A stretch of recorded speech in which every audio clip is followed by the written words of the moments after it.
મોઢું દૂર મોઢું દૂર રાખો થોડું. પરંતુ પ્રિય પૂજ્ય એવા અરવિંદ પિતાએ જેને જ્ઞાનનો દરિયો કહ્યો એવી અમારી લાડલી અનાઈશા, આજે તારો જન્મદિવસ. બસ બધાને જે કહેવું બધું કહ્યું પછી હું વાંચું. બધી ગયું? આજે તારો જન્મદિવસ. એક દિવસ કરતા વર્ષ ક્યાં વીતી ગયું ખબર પણ ના પડી. બધા ભાઈઓ આ દિવસનો ખુશીનો દિવસ કરી મનાવે, પરંતુ બેટા તું તો છું પારકી થાપણી. તારી સાથે વિતાવાના થોડા વર્ષોમાં પણ એક વર્ષ તો ઓછું થઈ ગયું. તારું આ એક વર્ષનું વીતેલું બાળપણ શું અમને ફરી કિલ્લર કરવા મળશે? પણ સાથે સાથે ખુશી પણ એ છે કે એક વર્ષમાં તારા ખૂબ મીઠા સંભાળના આપને તે દીધા છે. દાદા દાદીની લાગણી આજે અમે તેને દિલથી આશીર્વચન આપીએ છીએ કે તું એને અડીશ નહીં, સમય ટચ ના કરી છે. તું ધર્મ ચક્રવર્તી બનો, ત્રિભુવનનો સમ્રાટ બનો. અને આટલા જ નહીં પણ 3 લોક તારો જન્મદિવસ મનાવે તે માટેનો પુરુષાર્થ તું અમારા કુળમાં રહીને કરે. વિદ્યાની ઉન્નતિ તો તું ખૂબ ખૂબ કરીશ જ, પરંતુ સાથે સાથે ધર્મ માર્ગમાં પણ ખૂબ પ્રયાણ કરજે.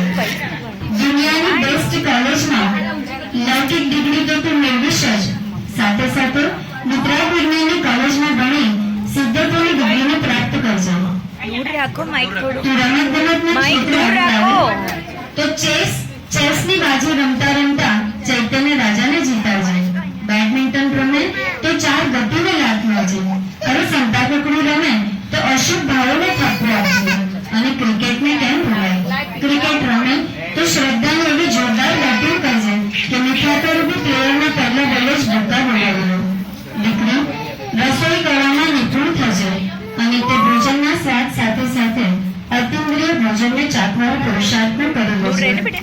વળી તું તો જવાની પારતા કરો, પણ બેટા એ જ તારું પોતાનું ઘર હશે. અત્યારે તું અમારા પારકી થાપા છે, પણ તે ઘરમાં જઈને પણ તું તારા ચૈત્ય ગૃહને કદી ન ભૂલતી. રાજકુંવરીને છાજે એવી તારી દેહલતા તો છે જ, પરંતુ તારું સાચું રૂપ તો શુદ્ધ ચેતના સિંધુ છે, તેને તું કદી ન વિસરીશ. મમ્મી પપ્પાની તો અમૂલ્ય સંપત્તિ, પણ બેટા જો સમય આવે અને સંપત્તિ કામમાં ન આવે તો શા કામની? તું પણ જીવન પર્યંત તારા મમ્મી પપ્પાની ખૂબ જ સંભાળ કરજે. આ મમ્મી પપ્પાની સાથે સાથે તારી સાચી માતા જીવવાણી અને અરિહંત પિતા એટલે કે અરિહંત ભગવાનની ક્યારેય અવહેલના કરીશ નહીં. આ માતા પિતાના પુણ્ય તો તું દીપાવીશ જ એવો મારો વિશ્વાસ છે, કારણ કે તું દાદા દાદીનો લાડકો દીકરો છે.